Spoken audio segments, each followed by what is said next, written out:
abakunzi mwese, inshuti, abaterankunga ba televiziyo Rwanda Rugari, ndabaramukije aho muherereye hose mu Rwanda no hanze yarwo, mu migabane itandukanye yo kuri iyi si, Aziya, Amerika, Australia, Burayi, Afurika. Mwese mbifurije amahoro y'Imana n'imigisha yayo. Nkuko bisanzwe ni Asumani niyo nambaza Rugari. Mukomere cyane kandi mukomere ku Bunyarwanda, mukomere ku Bunyarwanda, mukomere mu mutwe, mukomere mu bwenge, mukomeze kuvumbura, gutekereza, gusesengura, cyane cyane wabatekaho imitwe. Iyo mvuze abatekaho imitwe ndihuta cyane, ngira ngo murabizi. Narabajya bambaza ngo kuki ukunze kugaruka kuri Thomas Nahimana. Nugutabara abantu nita ko bapfuye bahagaze, abanyarwandakazi n'abanyarwanda n'abanyamahanga bapfuye bahagaze. Gupfa bahagaze bisobanura ko hari umupfumu uri hariya urya utwabo, ubambura utwabo akoresheje uburyo bwose. Uwo ni Thomas Nahimana niwe mvuga, ntabambara ibi. Rero banyarwandakazi, banyarwanda bakunzi ba televiziyo Rwanda Rugari, ikiza ikintera imbaraga nuko uko iminsi igenda yicuma ariko mugenda muvumbura uriya mutekamutwe, iriya ngegera. Thomas Nahimana akunze kwita abantu ingegera, kandi nyamara ndahamya kuri iyi si ko nta muntu umurusha ubugegera. Thomas Nahimana rwose haba hageze noneho ngo umuntu cyangwa twese nk'abitsamuye duhaguruke tubwire umuntu nk'uriya n'abandi nkawe ngiye kugarukaho, kandi nta bandi. Ubwo ndavuga Thomas Nahimana, nta bandi. Narababwiye ngo afite agatsiko, afite groupe ya mafia ya bamwe muri bene wabo w'abanyacyangugu. Ibyo murabibona umunsi ku wundi. Banyarwandakazi, banyarwanda bakunzi ba televiziyo Rwanda Rugari, uyu muntu Thomas Nahimana ndaje rwose mfata umwanya wo kubibutsa, cyane ko mwana mubonye ko ahindura strategy buri kanya, buri munsi. Iyo agiye ku isi n'ijuru aba afite ibyo yapanze. Ariko ndababwiye ngo ndabibutsa, si ukubabwira kuko ni ibintu nsanzwe mbabwira, bariya abantu ngenda bazi. Iyo mubona Thomas Nahimana ajya hariya ku isi n'ijuru agahamagara Mwemayire, uriya mugore, bakavuga. Urugero, uyu munsi turi ku wa kabiri ku itariki 5 Ugushyingo 2024. Ejo ni mugoroba mwarabibonye ibyo yarimo na Mwemayire. Mwemayire nababwiye ko bafitanye amabanga akomeye cyane. Mwemayire ntabwo ari umwana w'igitambambuga. Mwemayire yakuyeho, gukuraho ngira ngo mwumve icyo bisobanura mu Kinyarwanda. Mwemayire ni umunyarwandakazi wacitse ku icumu rya jenoside yakorewe abatutsi muri 1994 arokowe n'inkotanyi. Ariko muri filozofi na psychology ya Thomas Nahimana yo kwiba abantu, abanyarwanda n'abanyarwandakazi cyane cyane, uretse ko n'abanyamahanga barimo, nababwiye ko ari ibintu aba yapanze neza. Ntasubiye inyuma, bitabaye ngombwa ko nsubira inyuma kuko mbibibutsa buri munsi. Ariko reka mvuge ku byo ejo barimo bavuga we na Mwemayire hariya ku isi n'ijuru, ku bijyanye na ya miliyoni y'amadolari ashaka. uyu muntu n'umuhanga mu kwiba abantu. Ariko hano mba ngira ngo kubera ko tuvuga ikinyarwanda, nibutse ko uriya ari umupfumu kabuhariwe. Thomas Nahimana n'umupfumu urenze imipaka y'u Rwanda, akaba umupfumu mpuzamahanga, hanyuma akaba atungwa n'iby'abapfu. Abapfu bande babandi nahereyeho mvuga ngo bapfuye bahagaze, abanyarwandakazi n'abanyarwanda batarasobanukirwa, bataramenya uwo ari we, bakeya cyane rwose, kuko ibimenyetso turabifite. Ni nayo mpamvu twishimira n'umusaruro w'ibyo tuba twaragiye tubabwira, abantu bakabanza kutabyumva, ariko buhoro uyu munsi bakaba bavuga bati ariko Asumani niyo nambaza bya bintu yagiye atubwira tukavuna ibiti mu matwi, dutangiye kubibona. Ibiki rero? Thomas Nahimana kubiba, kubizeza ibitangaza, akajya hariya muhereye ku cyumweru yambaye yakanzu y'umweru, akabanza agasoma ivanjiri, agafata Bibiliya ntagatifu akabereka, burya babica mu mutwe, agasoma. Niko yize filozofi, yize busikoloji rwose, ibyo bintu bisubiramo buri munsi. Akabanza isaha yagennye n'iminota 30 cyangwa 20 n'ingahe, akabanza kubica mu mutwe akoresheje ibyanditse muri Bibiliya ntagatifu.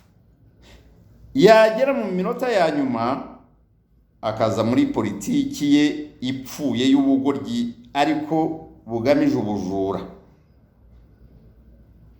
agatukana, bikarangira babwiye uburyo mugomba kumuha amafaranga, mugomba kumuha amayero, mugomba kumuha amadolari. Ariko ejo yarabiberetse, murebe ikiganiro yakoze, reka mbyita ikiganiro rwose, niko babyita, ariko yewe mbyita ibigambo, mbyita ubwesikoro. Fata umwanya ukica abantu mu mutwe, ukabeshya abantu, ukabizeza ibitangaza. Ubundi mu mategeko mpuzamahanga biriya birahanirwa, na hano mu Rwanda kwihesha ikintu cy'undi ukoresheje uburiganya, Code penal y'u Rwanda irabiteganya, ariko na Code penal international biriya byose. Erega banyarwandakazi, banyarwanda, ntimukagire impungenge nubwo bavuga ngo utagira ibipfu ubusa ntabyo aba afite. Ibyo mwamuhaye, amafaranga mwahaye Thomas Nahimana, yarangiza akabigambaho, akababwira ko amaze imyaka 19, akababwira ko amaze igihe kingana gutya na gutya ari muri biriya buriya buteka mutwe bwe, ubwesikoro bwe, ubutubuzi bwe, ariko ntimusobanukirwe, ahubwo akajyaho agatera ubwoba, agatukana, akita abantu ingegera, kandi ari we ngegera nyambukiranyamipaka. Thomas Nahimana ni ingegera nyambukiranyamipaka, kandi ubwo bugegera abufatanyije na bamwe muri bene wabo bakomoka hamwe i Cyangugu. Iyo mubona babwira ngo GoFundMe, akabaha konti, akababwira, akabasobanurira, akabaha n'amazina yabo mugomba cyangwa mushobora kuyanyuzaho, akavuga Jeanne Mukamurenzi, akavuga Mako mumaze iminsi mumubona ngo za nyumba 10, ngo mukayanyuza kuri ingirwa perezida ngo urukiko rwa rubanda. Ubu ni Niringiyimana Innocent uba hariya muri Afurika y'Epfo, burya abacungana na Mwemayire, akababwira abo ba Marine Uwimana yangirwa minisitiri w'intebe kuri Zoom, akababwira abantu nka 4 ingirwa ba minisitiri, akababwira ubucakura bwo, akora ibishoboka byose, agacabiranya mu buryo bwose bushoboka. Banyarwandakazi, banyarwanda, mukwiye, ndavuga mwebwe bakeya, ariko mukwiye kwicara mu gatuza mugasesengura Thomas Nahimana uwo ari we. Iyo arangije abigambaho, ngo mu Bufaransa ko afite ubwenegihugu bw'Abafaransa, ngo mu Bufaransa ngo hari ibyo udashobora gukora. Mu yandi magambo, nta muntu ushobora kumukuraho mu Bufaransa. Ariko aribeshya, kuko Ubufaransa bwasinye pacte international ku bijyanye no guhana cyangwa guhererekanya abanyabyaha. Aribeshya buriya, kuko ntabwo Thomas Nahimana ari umuntu w'igitangaza kiruta abo basambo, abo batekamutwe bagenzi babo, bajura ba Rusesabagina n'abandi. Noneho mwebwe akabajijisha, azamukiye kuri ziriya manza zirimo kuba, muramubona muri no minsi avuga ku rubanza rwa Dr. Rwamucyo Eugene, akajyaho akarira rwose, akarira, akamuburanira, akamugira umwere, reka sinakubwira, ukagira ngo bari kumwe cyangwa hari aho baziranye, kimwe na yanzerezi yo mu Gatenga akaringaniye irimine. Nuko akababwira ukuntu umugore wa Rwamucyo n'abana be bafite agahinda, yababonye bafite agahinda. Ziriya ni impuhwe z'impyisi Thomas Nahimana babereka. Thomas si umuntu, Thomas ni ikirura.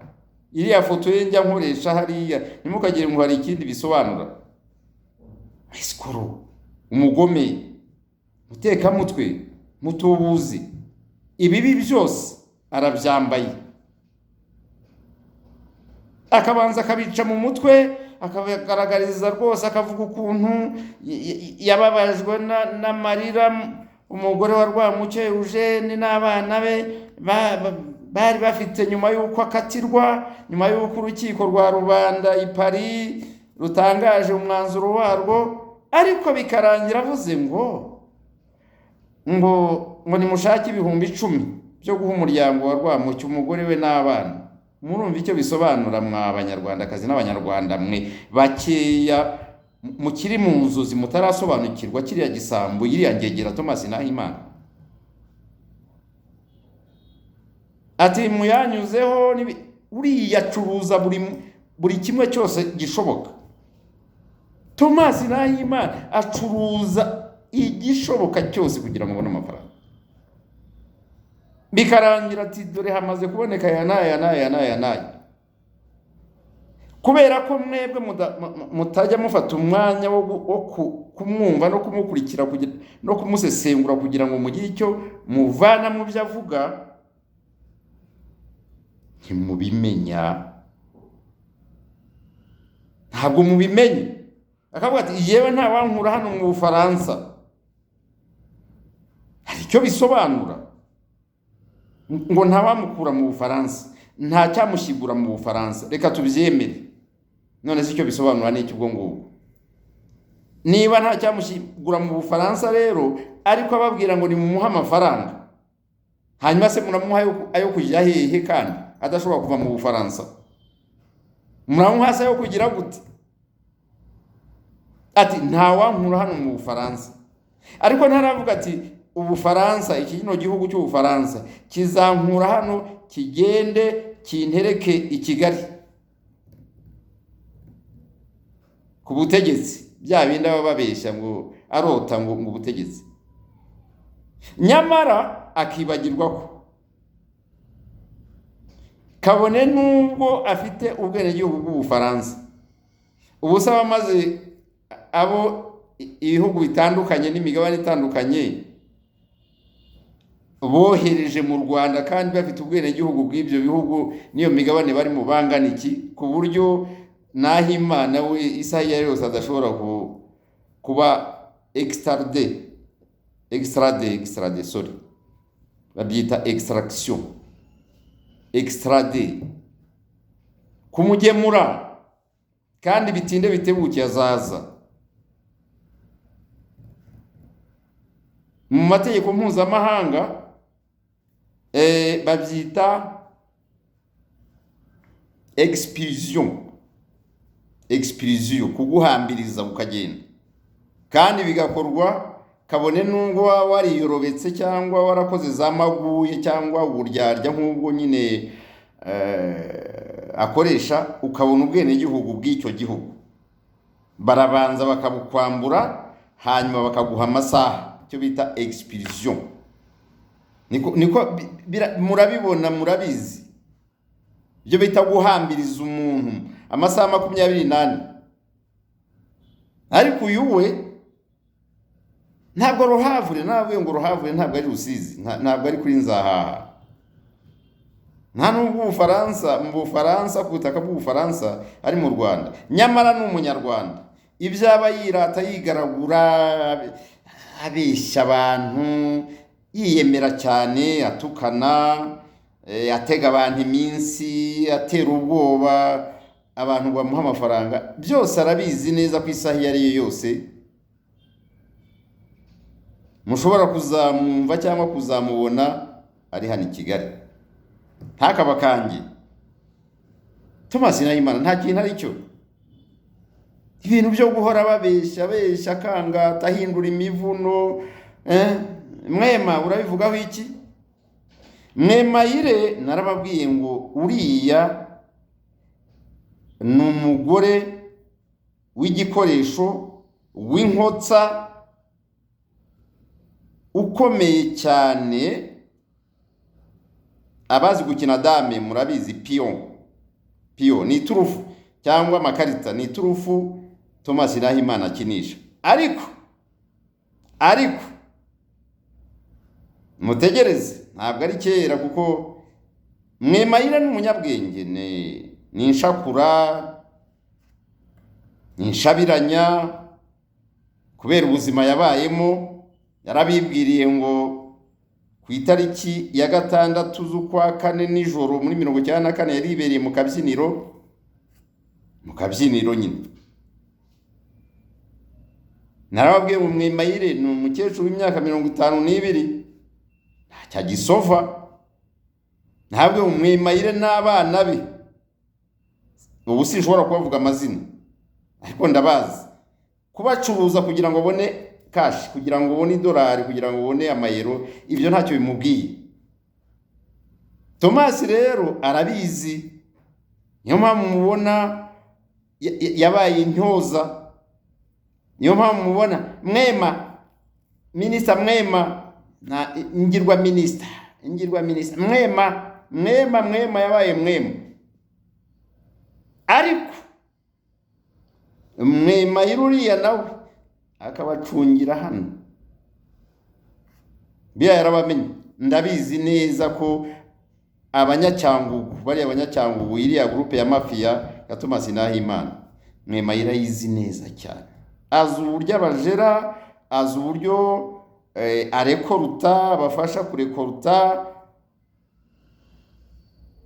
Hanyuma niba ari icya 10, niba ari icya 20, icyo nzi cyo nuko cyakora wenda ashobora kuba, ndavuga Mwemayire uriya mwita Felicité, ubundi agendera ku byangombwa cyangwa ku mpapuro muri Afurika y'Epfo ku mazina ya Mwemayire Anita. Ibyo nabibabwiye, ndongera mbisubiramo, reka mbisubiremo.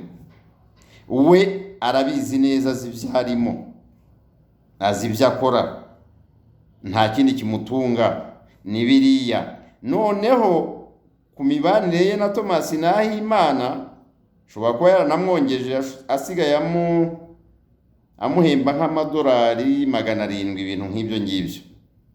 Niyo mpamvu mubona abwejagura, asakuza, atukana. Ni umushizi w'isoni, ni umugore w'inkotsa, ni umugore we wakuyeho rwose kubatukana buri munsi, kuba ajya ku isi n'ijuru, ubundi akagaruka ngo kwa Mwemayire Felicité, ubundi ngo menye impamvu, ibintu nk'ibyo ngibyo. Uriya numwe rutoki wacitse ku icumu rya jenoside yakorewe Abatutsi Thomas Nahimana akoresha, ndavuga Mwemayire. Abandi bose mwumva avuga, baba abagore cyangwa abagabo, nabi wabi Cyangugu, yarabubatse yarabateguye neza cyane. Abo bajane Mukamurenzi, Mako, Bamwizere Barnabe, Niringiyimana Innocent n'abandi, ni abantu b'abahanga ariko batojwe n'uyu mugabo mwita Padiri. Ingegera yo nyambukiranyamipaka rwose, ingegera Karundura, Mwesikoro, Mutubuzi, Mutekamutwe, buri munsi besha abantu munyepolitiki. Mumenye, mujye mureba ibyo avuga, Banyarwandakazi, Banyarwanda, mujye mureba ibyo avuga. Umuntu akubwira ati ngewe ntawankura hano mu Bufaransa, ariko nimumpa amafaranga, mumuha amafaranga.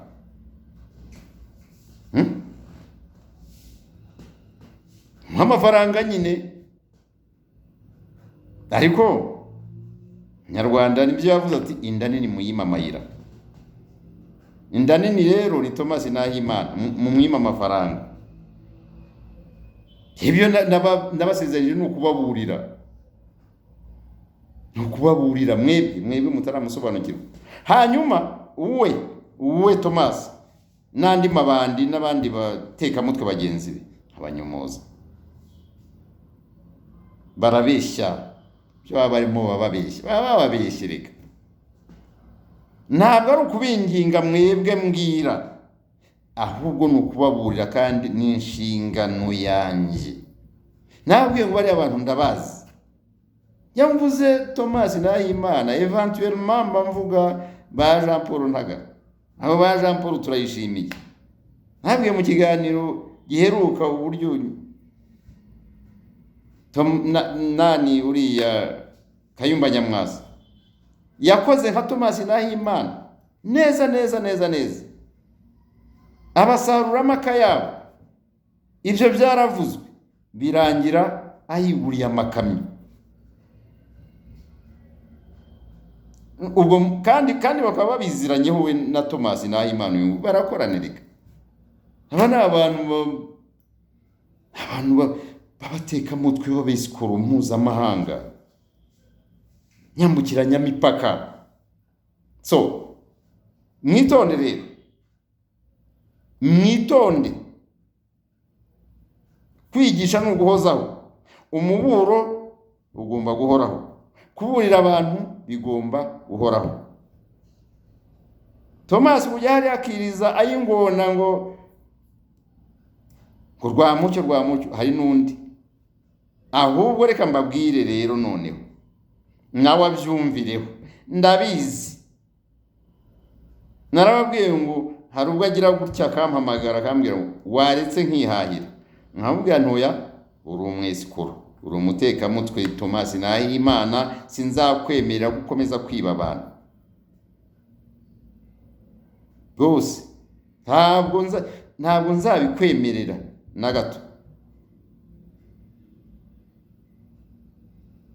Ibyo ndabibabwira. Abantu babanje kugira ngo wenda ntabwo ari byo, none se ubu ngubu ntimurimo kubibona. Kandi miliyoni y'amadolari, hanyuma akavuga ati nta wankura hano mu Bufaransa. Ubwo se birasobanura iki? Arabizeza ibitangaza, ariko ababyizeza ni bakeya bataramusobanukirwa. Ari nabo tuba dufashe uyu mwanya wo kugira ngo dukomeze tubabwire uti nyamuna uwo muntu ni Umwesikoro n'umutekamutwe. Icyo nababwira gusa nuko ntaho azakwepera pe. Hano dufite RIB, Rwanda Investigation Bureau, hano in Rwanda. Abantu nk'aba ngaba rwose ntabwo batera kabiri. N'ubu murimo murabona amakuru acicikana, yabo batubuzi, yabo batekamutwe, abo bitwa ba Sarongo. So Thomas Nahimana ni Sarongo wo mu Bufaransa, ibyo mubimenye. Ni Sarongo wo mu Bufaransa hariya Ruhavre, arabatura, akomeje kubaturira bake muri mwebwe. Igishimishije nuko nshima ko aba yanabivuze, nta nubwo ajya yigirira ibanga masikini ngo hari abambaza ngo ariko ngo ayo twaguhaye ngo byagenze gute. Iyo hari umwandikiye nk'uko nguko rero, cyangwa umuhamagaye akamubaza ikintu nk'icyo ngicyo, ararakara akenda gusandara. Kubera iki rero? Ni uko ababona ko ryatahiwemo abantu bakomeje kugenda bamuvumbura. Narababwiye ngo ntimuzagire ikibazo igihe bizabera ngombwa ko mu muryoza utwanyu, kuko ni umwesikoro, ni umuriganya, yagiye abariganya abizeza ibitangaza, n'ubu aracyabikomeje. Interpol nta kindi ibereyeho. Interpol, CIA, izo nzego mpuzamahanga na Tribunal International cyangwa urukiko mpuzamahanga rwarahi, na rwose nta gitangaza kirimo kuba abantu bamubonayo. Niba bidashobotse ko aza hano mu Rwanda cyangwa azanwa hano mu Rwanda, uretse ko mpamya ko igihe kizagera yabishaka atabishaka, uretse bya bindi byo kubabwira ngo ndagiye yitwaje politiki adafite, atazi, atashoboye, idashinga. Ndahamya ko mu buryo ubwo ari bwo bwose siwe wa mbere, si uza ubaye wa mbere cyangwa wa kabiri. Thomas Nahimana bitinde bitebuke muzamubona hano mu Rwanda, ku butaka bw'u Rwanda. Hari ibyo agomba kubazwa rwose. Ibintu bibiri bikomeye: kwiba abantu akoresheje uburiganya, akoresheje kubizeza ibitangaza. Icya kabiri, guhakana no gupfobya jenoside yakorewe abatutsi mu 1994. Kimwe muri ibyo cyangwa byombi bitinde bitebuke, Thomas Nahimana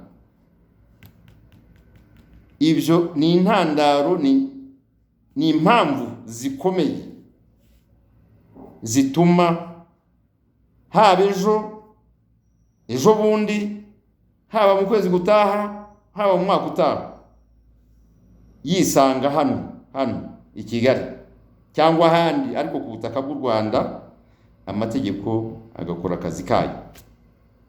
Ureke iby'ababeshya, biriya ni ibintu niko abatekamutwe bakora. Muzamurebe, ntashobora kumara iminsi ibiri atavuze. Bena Mwimayire cyane cyane, erega na Mwimayire isaha yose yaza.